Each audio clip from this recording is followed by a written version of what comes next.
meron pa tayong 84.7% na hindi pa nakakapag-subscribe sa YouTube channel ko. Bagong lahat, huwag nating kakalimutan na mag-subscribe and click the bell para ma-receive ninyo lahat ang aking notifications. Barangay Ginebra, nag-aabang-abang na nga ba sa isang player na to? Well, pag-usapan natin mamaya kung sino nga bang player to mga parkoy. Pag-usapan natin etong si Mikey Williams. Mga parkoy si Mikey Williams daw nagmamakaawa na nga daw sa TNT katropa. Well, gaano ba ito katotoo mga parkoy?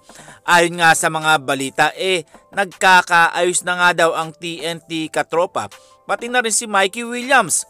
Well, alam naman natin na si Williams sakit nga sa ulo ng TNT katropa dahil nga masyadong swapa nga daw pagdating sa sahod. Well, nagpapataas nga ito ng talent fee. Well, mga parkoy, ang TNT bagsak nga sa team standing.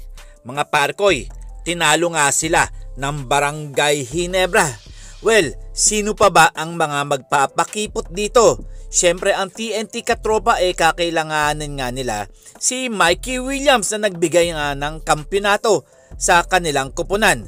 Siyempre, ang TNT katropa nga medyo nagpapakipot din dahil nga sa ginawa ni Mikey Williams sa kanila. Well, kayo mga parkoy, luluhod nga kaya ng tuluyan etong si Mikey Williams sa TNT katropa o magkakasundo nga sila sa kanilang usapan?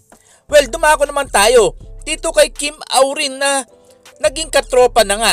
Well, naibalita ko nga ito sa inyo dati pero wala nga pumapansin mga parkoy.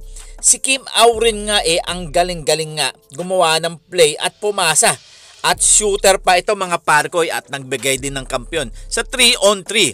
Well, si Kim Aurin nga naipasok na nga sa TNT katropa. At syempre nangangailangan nga ang katropa ng mga point guard na katulad nga ni Kim Aurin. Well, hindi nga natin akalain ngayon nakapaglaro nga siya nung nakalaban nila ang Barangay Ginebra at nakagawa nga ito ng 6 points. Well, mga parkoy, napaka-smooth at napakagaling nga pumasa nito na si Kim Aurin.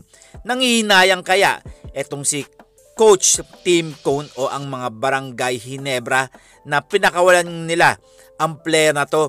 Dahil ako, nakita ko na ang laro nito dahil pinanood ko nung laro nila dati nung naglaro nga siya sa PBA.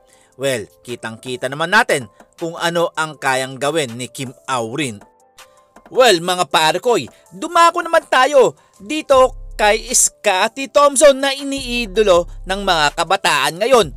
Well, maraming mga naglabas ng balita na si Scottie Thompson nga naging import nga daw ng Barangay Ginebra at nakasunod-sunod pa nga ng panalo dahil tinalo nga nila ang mga malalakas na team sa PBA.